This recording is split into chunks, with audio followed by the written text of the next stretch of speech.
Today, on Locked On Phoenix Suns, Las Vegas Summer League game number 2 is in the books, and we have 3 burning questions after a much closer contest against the Indiana Pacers, looking at the 2 games in full and what they tell us about the Suns' young guys. Let's go.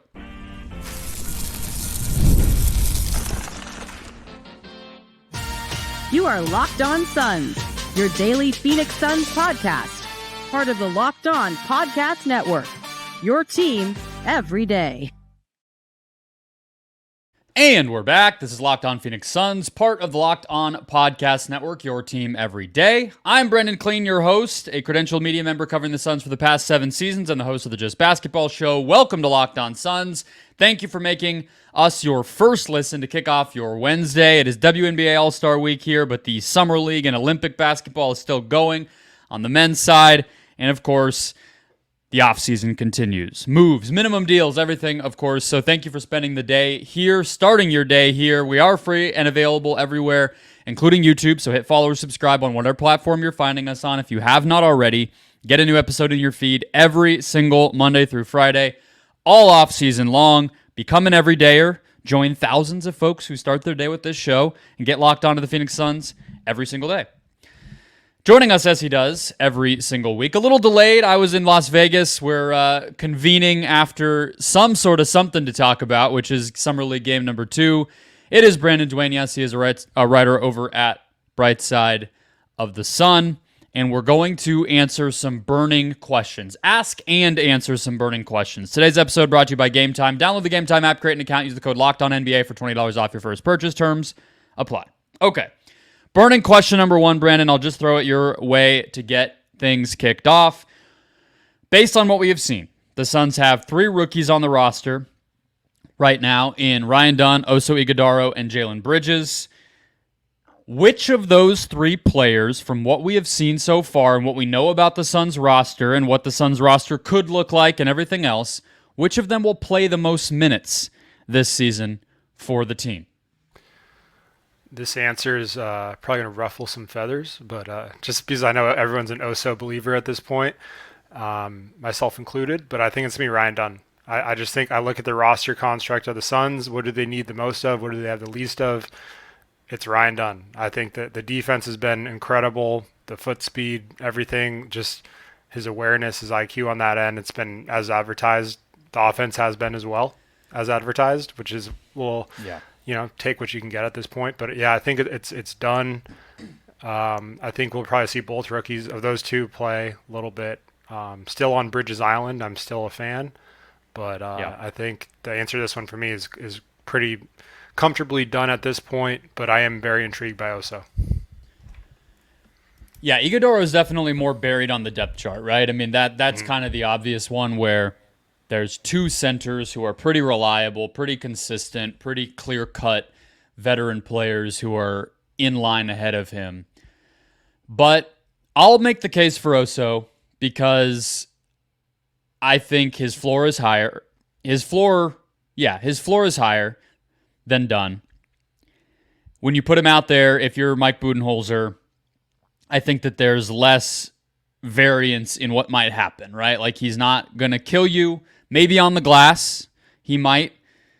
All of these guys are young, so of course there's a possibility for mistakes, but I can just kind of see him slotting into what he's going to have to do in the NBA and what we frankly already know the other Suns bigs can do, right? Where he's going to be able to play a dribble handoff game, make a play on the short roll, finish around the basket, punish, kind of a drop defense in his own way with that floater, which I believe will go in consistently, even if it's, he missed one and drew a foul early in the game, but he was 4 of 4 today. It just kind of makes more sense. I can see it a little bit more clearly, I guess, with him already, and that's what makes me just feel like over the course of a full season, if Nurkic is maybe a little less healthy, or where there's still the possibility that between now and then, now and February, that Nurkic is not on this team, and that would open up a spot. It just kind of feels like there's more ways that I could see him contributing, whereas the Ryan Dunn experience might be kind of a roller coaster in year 1, like you said, Brandon. But The question on Dunn, to throw it back to you, is I was debating this with a few people who asked me about the pick when I was in Vegas. Do you think that he will play over Okogie? Because now we know Josh Okogie's back on the team, which we didn't necessarily know the day of the draft or whatever. I wonder if Okogie just kind of steals Dunn's minutes, at least as a rookie. I think so. I think right off the rip, at least, Budenholzer's probably, unless Dunn has like an insane training camp and like just plays so well they can't keep him off the court, which would be awesome. I think Coach Budenholzer's kind of typically been like that, a little bit harder on rookies, at least from the start, and then you have to earn that trust and get in the rotation. And I think Okogie's defense and energy kind of, from their point of view, would probably be like, a more experienced version of Dunn that's going to get you results right away, whereas Dunn's still kind of that question mark. And I think for Oso as well, like the strength is something that I think is going to take some time. Like as a center, I think he will get bullied by those bigger centers, and there's not any center that's going to come in right away and be up to speed with NBA strength. It's going to take 2 to 3 years at least for him to catch up. Same with Dunn. I think physically, like there's going to be those bigger forwards that punish him too. So I think just looking at it from that perspective, I could see both these guys buried on opening night. If they combine for 0 minutes, it would not surprise me. I mean, Mikal Bridges played 15 seconds in his first NBA game? Exactly. And that was a 10th overall pick who we all thought was going to be really good, right? So the likelihood of any of these guys making a real impact is always going to be pretty tiny, for sure. Yeah, and you're also assuming Okogie even plays. Like if they're at full strength, there's a world where maybe he's a DNP. Yeah. Agreed. That was what I was going to jump on. The next, kind of from a different angle, is I actually feel like, so after the first Summer League game, the point that I kind of hit on with Ryan Dunn was that they had been using how they had been using him as a point of attack defender in that first game, defending Brandon Pajemski quite a bit. And in this Pacers game, they had the Newton kid from UConn who, didn't play a ton, wasn't their primary guy necessarily as a scorer. They kind of shared it a little bit, so it wasn't like, okay, everything's running through this guy the way it was with Pajemski. And Dunn was more of, I felt like his flashes were more kind of in help defense, transition defense, things like that.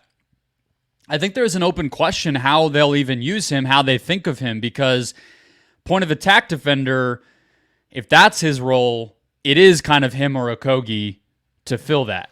But I also think there's a world where the conversation, the debate among the coaching staff is more Bol versus Dunn from a defensive role standpoint. And obviously Dunn is a more impactful athletic overall defender, but if you're kind of talking about a guy who's playing more of like the 4 and is really more of like a help side guy, secondary rim protector, which Dunn can also do, then it might be he needs to beat Bol out to kind of as a backup to KD, more so than like a backup to Royce O'Neal or, fighting with Josh Okogie for minutes. I think that's an open question too, and I don't know if we know that answer after just this couple Summer League games. Yeah, and I think between those three, whoever can rebound the most, that's what's going to win them minutes. Because right now this team's weakness, like it's still they added a little size overall, but I think it's still rebounding, right? Like Okogie's pretty good for his size. Dunn has a few inches on him, and then Bol's obviously tall, but he's usually on the perimeter and not really known for being a rebounder. So I think if Ryan Dunn can, like just with his size alone, if he's a menace on the glass, like that's going to earn him minutes. And that's why I think in the long run he will take that spot from Okogie, potentially Bol. I'm still a believer. I don't think it's going to be either or. I think they'll probably mix and match a lot. And Coach Bud loves to space it out with bigs that can shoot. So I think there's going to be some interesting wrinkles he could throw in there. But yeah, I think Dunn's priority outside of the defense is definitely rebounding. If he can contribute there, to me, he's a no-brainer to get at least 10 to 15 minutes a night and just create chaos, as we've seen just in these first 2 Summer League games alone. His defense has been awesome. Yeah, I think it's a super good call, the rebounding. To me, he just needs to slow down right now. He said after that first game that the speed of everything is very much a shock. I think a lot, like I said, a lot of his flashes have kind of been in these small moments of the game, whereas you can definitely tell that Ighodaro, his kind of processing and his comfort in maybe like pro-style environments frankly on both ends just looks a little closer to ready, which is another reason that I'm just kind of like, I think it'll just happen for him sooner. But I think if Dunn can just kind of let the game come to him on both ends, he will be able to make an impact. And I think when he's around the NBA staff, right, like just kind of focusing on like rebounding, even crashing the offensive glass, those are some small ways that they can kind of focus his energy and his mentality to where it just feels like he's thinking too much, especially on the offensive end right now, where it's like, what am I supposed to be doing? How do I help? What are we running? Like you can see it. And of course that's to be expected in this environment, but hopefully that can progress. That's the biggest thing, right? Is this environment, it's not really for non-creators. So that's why all three of these rookies, they're not going to be doing, they're not going to be creating their offense. They're not going to be asked to play in these large roles. So that's why I look at it very differently with how I evaluate guys in this setting, because the guard play is just, it makes you want to pull your eyes out sometimes. And that's why I think Oso's popped a little bit more, is because he can do that playmaking off the top of the key, show those flashes, whereas Dunn's not really going to get a chance to fully kind of showcase what he can do. But I think defensively is really what you got to look at. All right, question number 2, looking at David Roddy, coming up after one more break.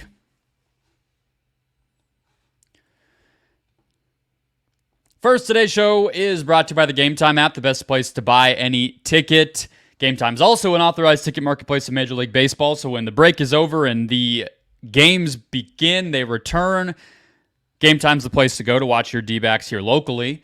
I just checked, though, before we logged on, and I'm seeing WNBA All-Star tickets for both the Friday All-Star, kind of call it Saturday night if you're thinking NBA, the skills and the three-point competition, and the game on Saturday are both cheaper than any other place that I've seen on Gametime. So if you're feeling like you're missing out, getting a little bit of FOMO about Caitlin Clark and Diana Taurasi and Team USA and everything else going on downtown, you could check that out at Gametime too. Very, very reasonable prices for a sold-out event, by the way.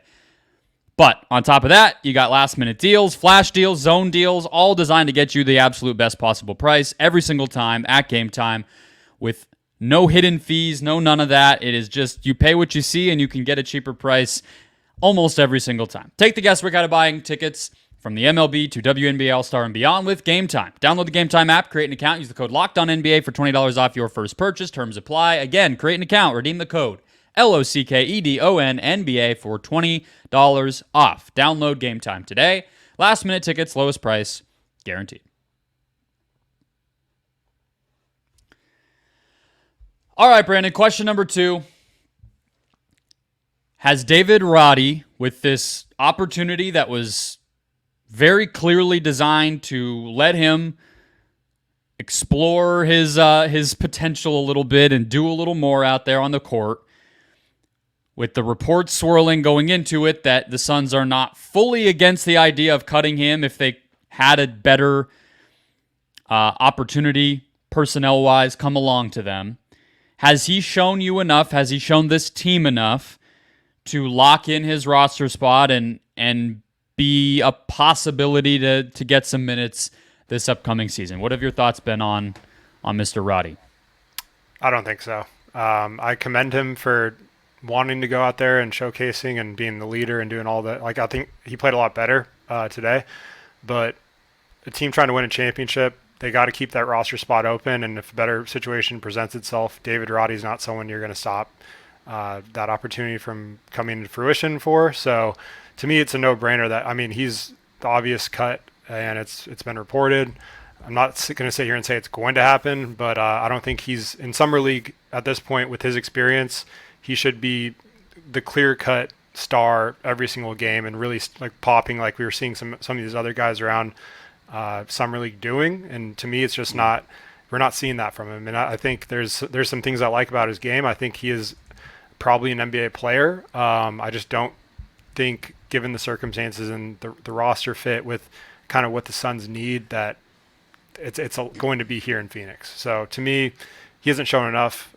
They still have a couple more games that could change, but again, a team being as aggressive as the Suns are going to be, like it would be surprising if he wasn't a casualty of that exact type of line of thinking, especially after bringing Okogie back. Yeah, I mean, look, I think he could be an NBA player someday. He is already 23. However, he will turn 24 next year. He just has he has shown nothing to make you believe that he is that or will be anytime soon, right? I mean, it's just at some point you've seen enough to know that for a player that was an older prospect coming in. He is in his rookie season, he was in the 29th percentile in terms of effective field goal percentage. This past season, he was in the 9th percentile. He has not shown the ability with the fluid athleticism that he needs to be a lockdown defender at the NBA level to even be kind of a one end of the court player and just be a defense first guy, the way that, you know, people compare him to PJ Tucker. PJ Tucker was in his mid-30s defending Devin Booker in the finals. David Roddy couldn't defend Devin Booker now, and he's 23, you know? So it's just, it's a hard pathway. What even is he as a player? I don't even know if we know that yet. So the other part to remember is they didn't necessarily sign up for this guy, right? I mean, there's touching rules in trades. They wanted to get Royce O'Neal. There were tangential things that had to happen for that trade to all go down, and then they end up with Roddy. So it doesn't surprise me at all that they've considered cutting him. I think they gave him a nice opportunity here. I agree that his professionalism and his maturity through all of it's really admirable. A lot of guys could sulk or refuse to play or just go chuck shots. He's handled it all the right way, and I'm sure that will buy him time on some other team or just to prolong his career because he's going to get opportunities. But, yeah, I mean, look, we just saw in Milwaukee today, Gary Trent Jr. end up taking a minimum. We're to that point in the summer, and if a Markelle Fultz or whatever guy you fill in the blank with somebody that you might like ends up being willing to take that, I don't know how you could say, well, no, we got David Roddy. We can't explore that, right? I mean, come on. Exactly. That's a great point about we're not sure what he is. Like, if you want to make a roster in the league, you have to have at least one bankable skill that it seems like, okay, if this happens, you know, if XYZ happens, we're going to bring this guy in to do this, to counter this. Like, I just don't see that with him. I think he was an awesome college player. Like, he was a lot of fun. I think he will stick somewhere eventually. I just, for like you said, with the way that this offseason's gone and how many good free agents are still available, and when I say good, I mean relative to what you're going to get at this stage in free agency. If something pops up where a guy pulls a Gary Trent or something similar, like, it's just... Yeah, I mean, you got Fultz, Tyus Jones is available still. You have Jetty Osman, who could be, you know, a wing shooter. You have, you know, Reggie Bullock, who I know is not anybody's favorite player, but a lot of these guys are certainly, Lonnie Walker, more playable, I think, than Roddy because they have that one skill, right? They have that thing, and, like, I get the idea, I guess, of kind of having him be more of a playmaker in Summer League, but I don't think that's going to be his game. To me, it's like, I mean, PJ Tucker is kind of the model in a way on the offensive end where it's like just keep the ball moving, make the right play, and make your corner threes. But if the jumper's not going to go in, and it's an uphill battle. He's just not big or athletic enough to have a different role if he's not going to be able to make threes. Yeah, 100%. And I'm just, you know, the undersized guard forward stuff needs to die with the Suns. Like, I feel like they have too many of that. Like, if they're going to get someone that's smaller, at least they need, like we've talked about, is having that one skill, or like a Fultz with his ability to, you know, penetrate, create for others, all that. And then if it's Reggie Bullock hitting threes, even, like, if you're a championship team, you need someone that can come in and impact the game somewhere.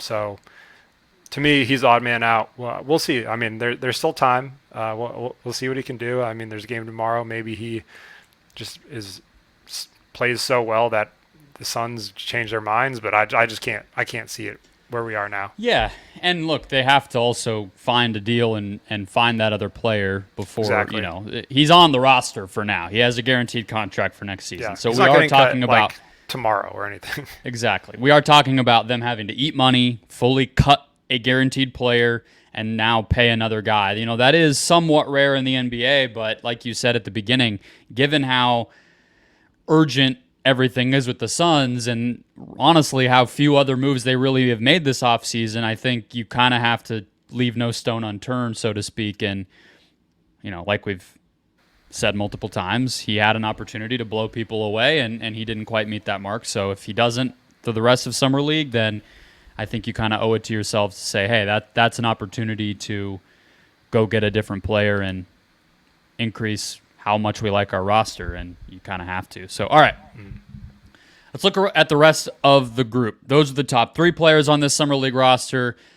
Let's quickly go through everybody else, including Jalen Bridges, the two-way guy. We also heard some details from Collin Gillespie about why he didn't participate, so we'll cover him as well to close out the show. All right. Brandon, last question, burning question number 3 here on the Suns Summer League.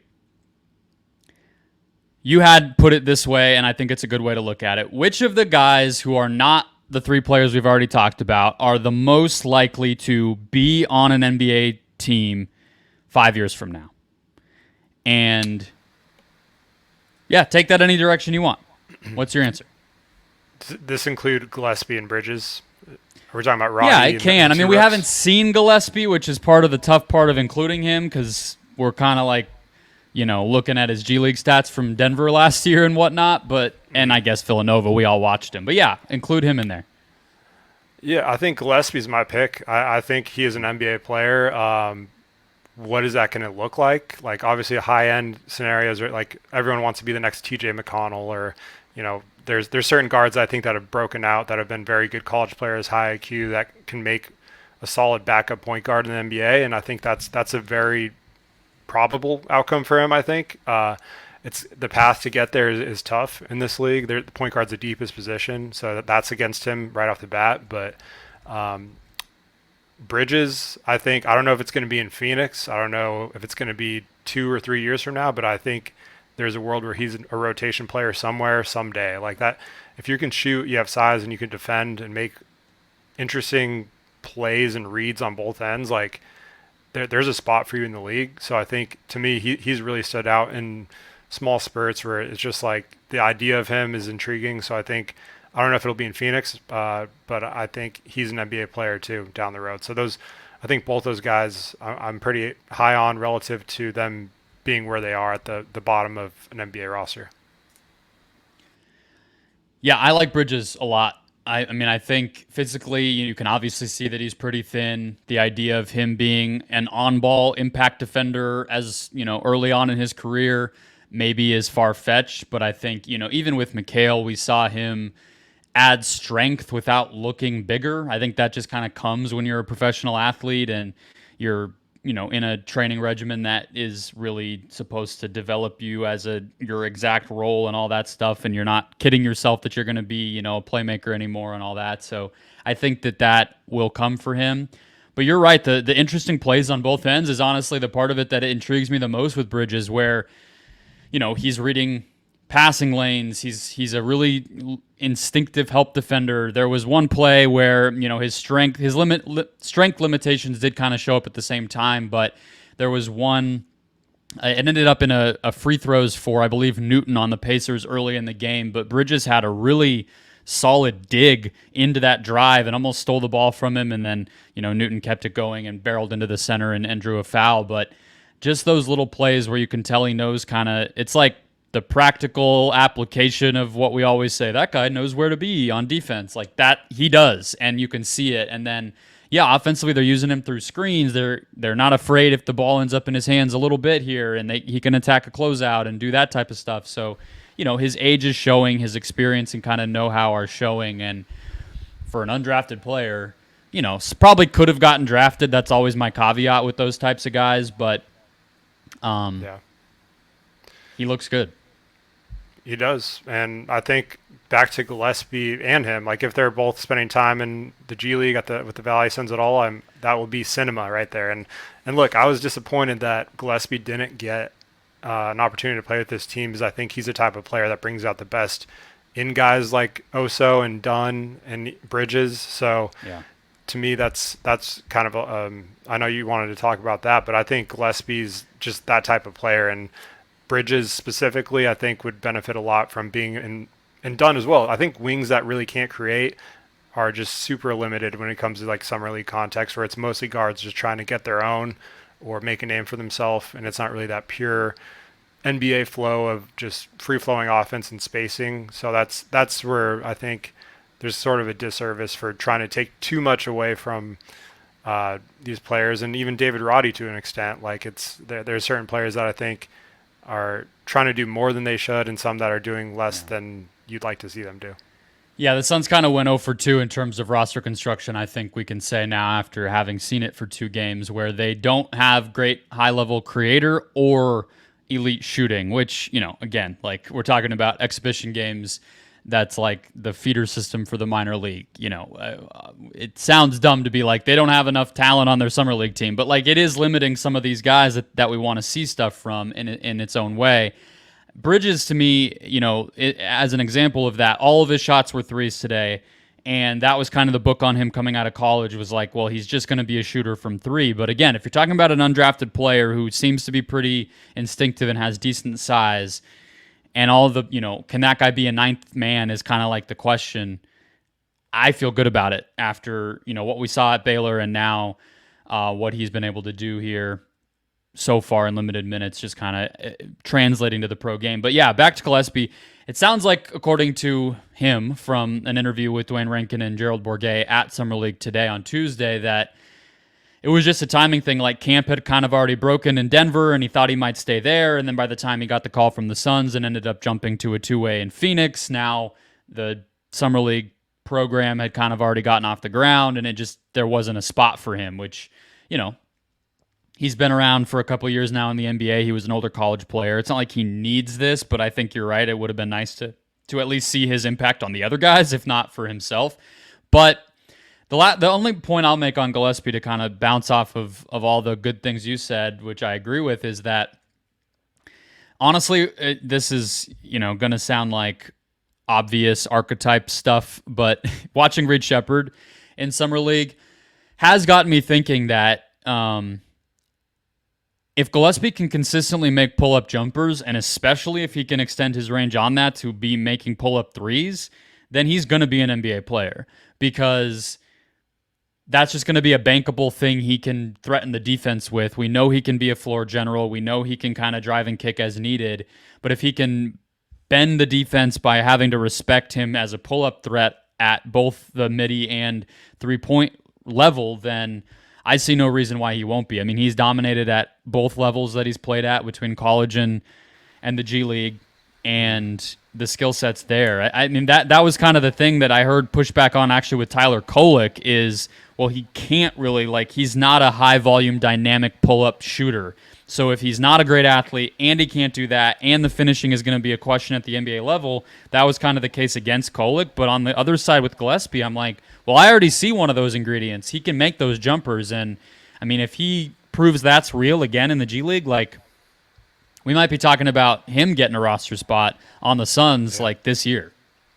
Yeah. No, I think, honestly, he's just a more there's a lot of Suns fans that wanted Kolek for several reasons, but I think Gillespie is just a more ready-to-go version of that with possibly more bankable skills. We'll see. We have to see it in action. A little smaller, right? Let's not ignore that, but I could see Gillespie being a better NBA player when it's all said and done than Kolek. I mean, it wouldn't be crazy. Yeah. I'm always going to bet on the Villanova guys, too. They just figure it out. I mean, you're going to miss a couple times, but most of the time those guys are going to figure a way to work out. And, just the high IQ play that he brings to the table. And I think he could really complement some of the Suns stars, as soon as, right away. To me, if Morris got hurt or if one of their guards went down, there's a chance you could see him getting minutes, soon. So I think, obviously that's, you don't want that to happen, but it's a long season, so it's better to have options like that ready to go. Yeah, I mean, to point to the one guy from Villanova that guard-wise it hasn't worked out, you would say Ryan Arcidiacono, but he had, still a 7-year career where he bounced around on NBA teams, and for him, it was the same conversation. He never really turned into a high-volume, efficient three-point shooter, whereas in the G League last year, Gillespie was that he averaged 8 threes a game in 40 minutes across 8 games played and made 40% of them. And in college, he also was a more consistent three-point shooter than Arcidiacono. So I don't know. If that shot is real and it can be off of, pulling up, not just, he's not going to get a lot of catch-and-shoot opportunities because if he's out there, the ball's going to be in his hands a lot. If he can make the pull-up three consistently and that midi, then to me it's like you're starting from a very, very good place. So the answer very well could be him too. He's proven more than Jalen Bridges, of course. He's been in the league already. Yeah, I mean, he put up 20, 10, and 10 in his G League stint last year. Obviously, it wasn't a huge sample size, but that's the type of dominance you want to see when you send a guy to the G League. That's what you want to see from a guy like a David Roddy who you're sending to Summer League that we're not seeing. So that's why, to me, I think Gillespie's – I would put him over Roddy, too, as far as, like, on that ladder, as far as, like, just long-term outlook with fit with the Suns and just as an NBA player in general. Do any of the other guys stand out to you who we've seen on the Summer Suns? Boo Buie has been, unfortunately, a little bit of a disappointment relative to the hype. Yeah, not really. I mean, DeVoe's shown a couple nice things. Like, there's not really anyone. Like, shout out to Weatherspoon. Had a nice game today. There's some moments where he was frustrating, but he's out there to get a contract. He's like, he is. I'm gonna be somewhere in Europe or somewhere in the G League getting buckets, and the scouts here need to write me a check before I leave the building. That is Quindary Weatherspoon's number one job right now. And you'd think he'd be a little more focused on like the team aspects, since he is technically on the Valley Suns. They added him in that expansion draft, so I was thinking there'd be a little more synergy there. But it's when you're in the moment, I feel like a lot of these guys, I don't blame them. Like, you're fighting for your life to get another contract, so you feel like you have to do so much in such a short amount of time that you're going to force stuff. It's not like this is the only team it's happening with. If you look around the league, Summer League is a brutal watch. There's fun moments, absolutely, but there's the guard play is typically. And what's funny is it kind of does pay off with some of these guys, right? Like we all make fun of the dudes who it's like, he's just out there to get a deal. But then, Keaton Wallace in Atlanta, or that Rowe guy who, that's his name, Clouden, who killed the Suns the other night, and whatever. It's like, what are you gonna do? That you can't argue with it. It worked for them. They produced, and then they ended up with some money in their hands. So, but yeah, I agree. I don't really feel like there's been. Let me put it this way: I don't think the Suns have found their third two-way player on this Summer League roster. No, I agree there. Okay. All right. So we'll see. Maybe they'll poach somebody else's guys. Maybe we got to go back and see if there's anyone on Golden State or Indiana that might actually have turned their heads and get that deal from them. I don't know if people like Enrique Freeman. Is he already on a two-way with Indiana? Maybe he's going to be the next Suns guy. Oscar Tshiebwe potentially. I don't think he can be on a two-way anymore. I think he might be too old. But all right. That'll wrap us up. 3 burning questions asked and answered. Hit follow, hit subscribe. We'll have another episode tomorrow with Stephen Perjone Garner. We will have another one to close out the week Friday as another scrimmage in Team USA and another Summer League game come upon us. Should be fun, hopefully. If you're a basketball nerd, if you're a Suns nerd, you should care about this stuff. So I'll have episodes for you. Be here. I'll talk to you then.